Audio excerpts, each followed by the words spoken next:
नमस्कार, स्वागत है आप सभी को। आज की विषय है कार्तिक मास की महात्म्य कथा, अध्याय 10। एक बार सागर पुत्र जलधर अपनी पत्नी बिंदा सहित असुरों से सम्मानित हुआ सभा में बैठा था। तभी गुरु शुक्राचार्य का वहां आगमन हुआ। उनके तेज से सभी दिशाएं प्रकाशित हो गई।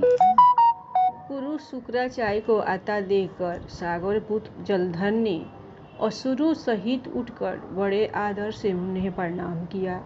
गुरु शुक्राचार्य ने उन सबको आशीर्वाद दिया। फिर जलधर ने उन्हें एक दिव्य आसन पर बैठाकर स्वयं भी आसन ग्रहण किया। फिर सागर पुत्र जलधर ने उनसे विनम्रता पूर्वक पूछा, हे गुरुजी, आप हमें यह बताने की कृपा करें कि राहु का सिर किसने काटा था। इस पर दैत्य गुरु शुक्राचार्य ने विरोचन पुत्र हिरण्यकशिपु और उनके धर्मात्मा पौत्र का परिचय देकर देवताओं और असुरों द्वारा समुद्र मंथन की कथा संक्षेप में सुनाते हुए बताया कि जब समुद्र से अमृत निकला तो उस समय देवरूप बनाकर राहु भी पीने बैठ गया। इस पर इंद्र के पक्षपाती भगवान विष्णु ने राहु का सिर काट डाला। अपने गुरु के मुख से इस प्रकार से वचन सुनकर जलधर की क्रोध की सीमा न रही।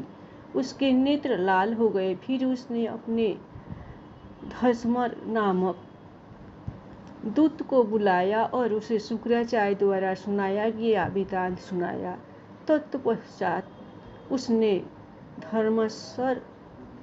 धर्मर को आज्ञा दी कि तुम शीघ्र ही इंद्रपुरी में जाकर इंद्र को मेरी शरण में लाओ।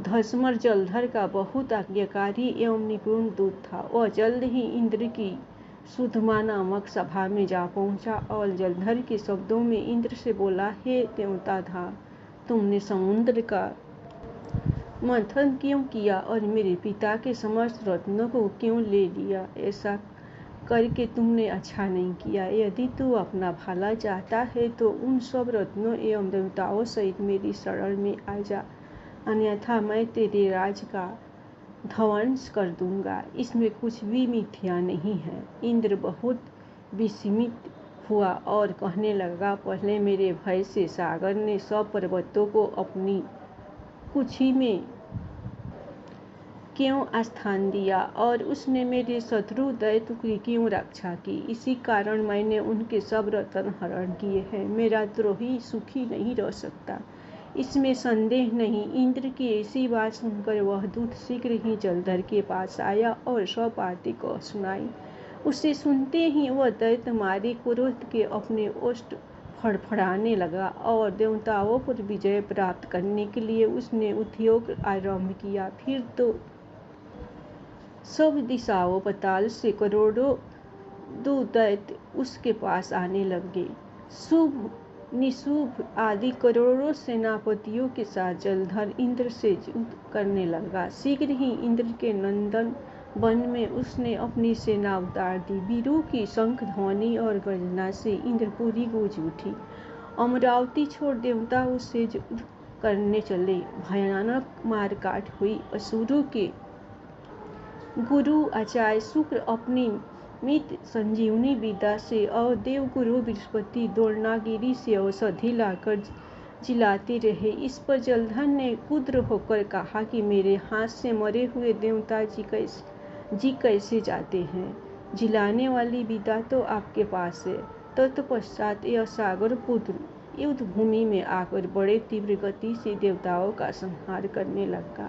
जब द्रोणाचार्य जी औषधि लेने गए तो द्रोणाचल को उखड़ा हुआ सुनने पाया। वह भयभीत हो देवताओं के पास आए और कहा कि युद्ध बंद कर दो, जलधर को अब नहीं जीत सकोगे।